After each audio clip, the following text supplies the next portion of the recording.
India आज world की fastest growing major economy है और गवर्नमेंट इंडिया को 2047 तक एक डेवलप्ड नेशन बनाना चाहती है। हम शपथ लेते हैं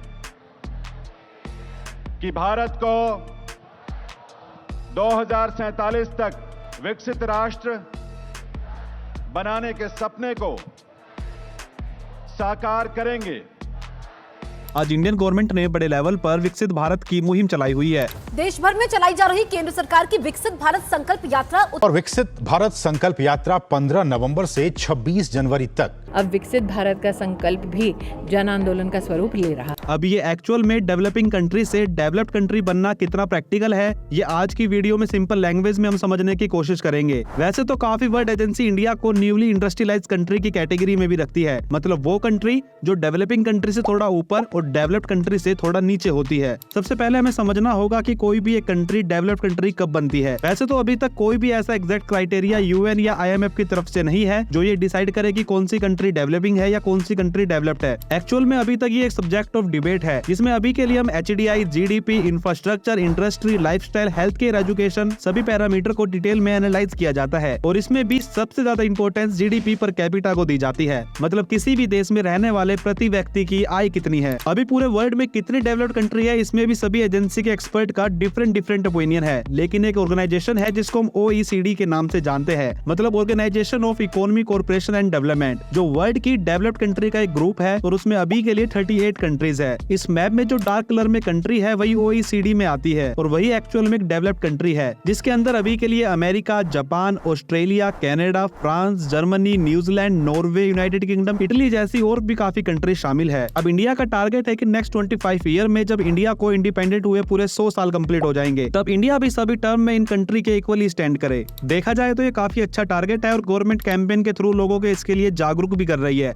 लेकिन ये प्रैक्टिकली कितना सही है वो देखने के लिए हमें देखना होगा कि वर्ल्ड की अभी डेवलप्ड कंट्री के आगे हम कहां स्टैंड करते हैं। उसके बाद हमें देखना होगा गवर्नमेंट का विकसित भारत बनाने के लिए प्लान क्या है। लास्ट में हम पूरे स्टडी का कंक्लूजन देखेंगे, क्या सच में 2047 तक भारत एक डेवलप्ड नेशन बन भी सकता है या नहीं। तो सबसे पहले हम स्टार्ट करते हैं कि आज जो डेवलप्ड कंट्री है उसके सामने इंडिया कहां स्टैंड करता है। तो इसका फर्स्ट पॉइंट होने वाला है GDP। आज इंडिया यूनाइटेड किंगडम को पीछे छोड़कर वर्ल्ड की 5वीं सबसे बड़ी अर्थव्यवस्था बन गया है एंड प्रेडिक्शन के बेस पे देखे तो भारत 2030 तक जापान एंड जर्मनी को भी ओवरटेक कर देगा। आज आपको लगता होगा कि भारत 5th पोजीशन पे है, काफी अच्छा है, बट अगर आप 1947 में देखोगे तब भी भारत वर्ल्ड की 6th लार्जेस्ट इकोनॉमी थी। वो बात अलग है कि 1980 के आसपास हम थोड़ा पीछे चले गए थे, उस टाइम हमारी रैंक अराउंड 13 हो गई थी एंड अभी नाउ वापस हम 5th नंबर पर है। अब ओवरऑल आप देखोगे तो 75 ईयर में हमने काफी स्ट्रगल के बाद बस एक रैंक पुश की है। आज USA की GDP है around 25.5 trillion US and China की GDP है 17.96 ट्रिलियन और इन दोनों कंट्री से हमारी पॉपुलेशन तो ज्यादा है लेकिन हमारी GDP अभी nearly close to only 4 trillion US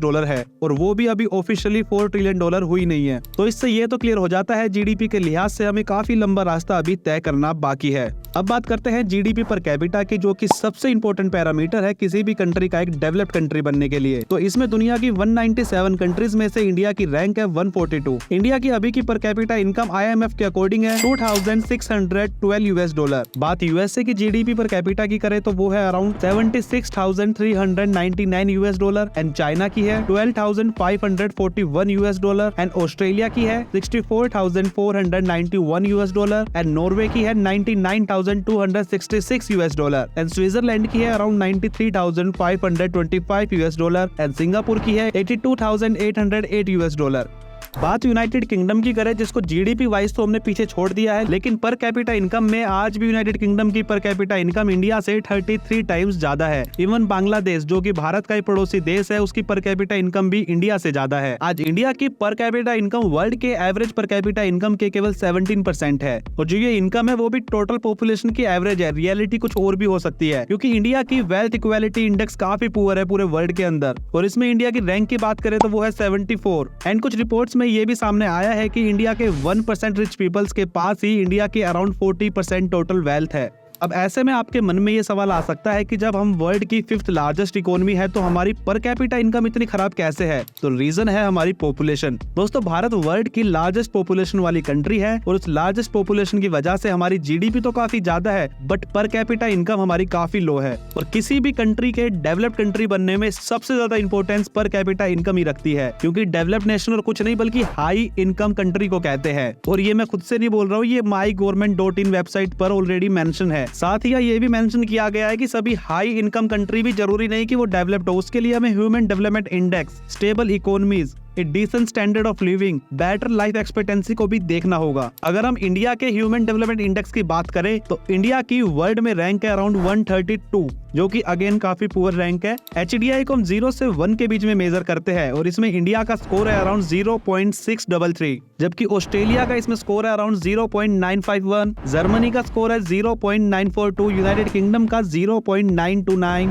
United states का 0.921 एंड UAE का 0.911 है। और जो इंडिया का HDI स्कोर है वो स्कोर तो इन कंट्री ने 1980 में ही अचीव कर लिया था। मतलब इंडिया अभी भी डेवलप्ड कंट्री से HDI के मामले में 4 दशक पीछे चल रहा है और हमें एक डेवलप्ड कंट्री के HDI के केवल पहुंचने में एक लंबा सफर अभी तय करना होगा। अब क्वेश्चन ये आता है कि कोई भी कंट्री अपना HDI इंप्रूव कैसे करे? तो इसके लिए उस देश को अपने health care, education and economy activity, employment सबको इंप्रूव करना होगा। तो बात जब एजुकेशन की हो रही है तो आपको बता देता हूँ, इंडिया में पूरी दुनिया के सबसे ज्यादा इलिटरेट एडल्ट, मतलब सबसे ज्यादा अनपढ़ युवा रहते हैं, जिनकी पॉपुलेशन अराउंड 287 मिलियन है, जो कि अराउंड 37% है टोटल वर्ल्ड इलिटरेट्स की। आज इंडिया का लिटरेसी रेट है अराउंड 74.04%, जबकि बात अदर डेवलप्ड कंट्री की करें तो इटली का 99.02%, यूनाइटेड स्टेट्स का 99%, Japan, Germany, France, Australia, Denmark का भी 99% और तो और इवन चाइना का भी 96.36% है। और जैसा मैंने बताया, इंडिया का लिटरेसी रेट अभी भी अराउंड 74.04% ही है और साल 2001 में इंडिया का लिटरेसी रेट हुआ करता था 65.38%। अब देखना होगा कि आने वाले 25 इयर्स में हम इंडिया के लिटरेसी रेट को 95 तक ले जा पाएंगे या नहीं। दोस्तों, आगे बढ़ते हैं अगले इंडेक्स पे और बात ग्लोबल हंगर इंडेक्स की करें तो इसमें इंडिया के हालात और भी ज्यादा बेकार है। पूरी दुनिया की 125 कंट्रीज में से इंडिया की रैंक की बात करें वो है 111, मतलब पूरी दुनिया में 14 कंट्री ही ऐसी है जिसमें इंडिया से ज्यादा बेकार हालात है और 110 कंट्री ऐसी है जहाँ फूड सिक्योरिटी इंडिया से कहीं ज्यादा बेहतर है। इवन इंडिया का पड़ोसी देश चाइना तो इस लिस्ट में 20 उन देशों में शामिल है जहाँ सबसे ज्यादा फूड सिक्योरिटी है और इसमें चाइना की रैंक भी काफी कम है। बात जेंडर डिस्पैरिटी की करें तो उसमें भी इंडिया की रैंक 127 है आउट ऑफ 146 कंट्रीज। मतलब भारत की महिला अभी भी रिसोर्सेज, स्टेटस एंड वेलबींग में बाकी कंट्री की महिलाओं से पिछड़ी हुई है। अब उसके मल्टीपल रीजन हो सकते हैं, हाउसवाइफ हो गया या गाँवों में जल्दी शादी वादी कर देना, वो सब इसके अंदर इंक्लूड है। बात इंडस्ट्री और इंफ्रास्ट्रक्चर की करें तो इंडिया इसमें थोड़ा बेटर परफॉर्म करता है। आज ग्लोबल मैन्युफैक्चरिंग इंडेक्स में वर्ल्ड के अंदर इंडिया की 2nd रैंक आती है और इसमें हमने यूनाइटेड स्टेट्स को भी पीछे छोड़ दिया है। आज इंफ्रास्ट्रक्चर की करें तो इसमें भी इंडिया की स्पीड बाकी कंट्री से काफी अच्छी है। आज इंडिया का रोड इंफ्रास्ट्रक्चर वर्ल्ड का 2nd लार्जेस्ट रोड नेटवर्क है। इस लिस्ट में फर्स्ट पे यूनाइटेड स्टेट्स है एंड 2nd पे इंडिया एंड 3rd पे चाइना है। इंडिया लगातार अपनी रोड की जो क्वालिटी है उसको भी अब धीरे धीरे करके इंप्रूव कर रहा है। आप देखोगे काफी बड़े बड़े एक्सप्रेसवे आपको अपने आसपास देखने को अब मिल जाएंगे and government huge amount spend कर रही है इंडिया के इंफ्रास्ट्रक्चर को इंप्रूव करने के लिए, चाहे वो रोड नेटवर्क हो या फिर रेलवे नेटवर्क, चाहे वो पोर्ट के नेटवर्क हो। वो मैं आगे बताऊंगा कि क्यों इंडिया के लिए इंफ्रास्ट्रक्चर इतना इंपॉर्टेंट है अभी के टाइम पे। लेकिन उससे पहले आपको समझना होगा कि आज इंडिया में जो वीमेन पार्टिसिपेशन है जीडीपी के अंदर वो काफी ज्यादा कम है। इंडिया की लेबर फोर्स पार्टिसिपेशन में फीमेल्स की परसेंटेज अराउंड 24 है और ये जितनी भी डेवलपिंग कंट्री है ना, मैं डेवलप्ड की बात नहीं कर रहा, मैं डेवलपिंग की बात कर रहा हूँ, उन सब में सबसे कम है। और कुछ रिसर्च में ये भी सामने आया है अगर वीमेन भी इंडिया की जीडीपी ग्रोथ में अपना पार्टिसिपेशन बढ़ाती है तो इंडिया को अराउंड $770 बिलियन का अपना जीडीपी में फायदा हो सकता है। दोस्तों, ये तो हो गए वो पॉइंट जो हमें क्लियर करते हैं कि डेवलप नेशन बनने के लिए अभी हम कहाँ स्टैंड करते हैं। अब बात करते हैं mygovernment.in पर गवर्नमेंट का क्या प्लान है भारत को एक डेवलप नेशन बनाने के लिए। यहाँ गवर्नमेंट का कहना है कि वो अप्रोप्रिएट गवर्नमेंट स्कीम लेकर आएगी जिससे सोशली और इकोनॉमिकल ग्रोथ हो इंडिया का। सेकंड, गवर्नमेंट का कहना है जो इनइक्वालिटी है वेल्थ में उसको रिड्यूस करने के लिए और HDI को इंक्रीज करने के लिए गवर्नमेंट जो मनी स्पेंड करती है लोगों की हेल्थ केयर पर, एजुकेशन पर, ट्रांसपोर्टेशन पर, उसको बढ़ाने वाली है। एंड थर्ड, इंडियन गवर्नमेंट का कहना है कि इंडिया की जो यंग वर्क फोर्स है ना वो अपने पीक पर होगी 2041 तक और इस यंग वर्क फोर्स का सही इस्तेमाल करने के लिए गवर्नमेंट इनके research and development, health, education और स्किल डेवलपमेंट पर ह्यूज पैसा स्पेंड करने वाली है। है। फोर्थ, गवर्नमेंट का कहना है कि गवर्नमेंट मैन्युफैक्चरिंग सेक्टर को बूस्ट करना चाहती है ताकि ज्यादा जॉब क्रिएट हो और ज्यादा फॉरेन इन्वेस्टमेंट इंडिया को मिले। बाकी इंफ्रास्ट्रक्चर पर तो गवर्नमेंट रैपिडली वर्क कर ही रही है। अब बात करते हैं फाइनल कंक्लूजन पर, क्या भारत एक्चुअल में 2047 तक एक विकसित देश बन पाएगा? देखो फ्रेंड्स, आज अगर हम अपनी यंग जनरेशन को एक स्किल्ड वर्कफोर्स बनाने में कामयाब रहते हैं तो भारत बिल्कुल 2047 तक एक डेवलप नेशन बन सकता है, क्योंकि इंडिया को डेवलप नेशन बनाने में भारत की यंग पॉपुलेशन का सबसे बड़ा हाथ होने वाला है, क्योंकि ये भारत के पास एक इकलौता हथियार है,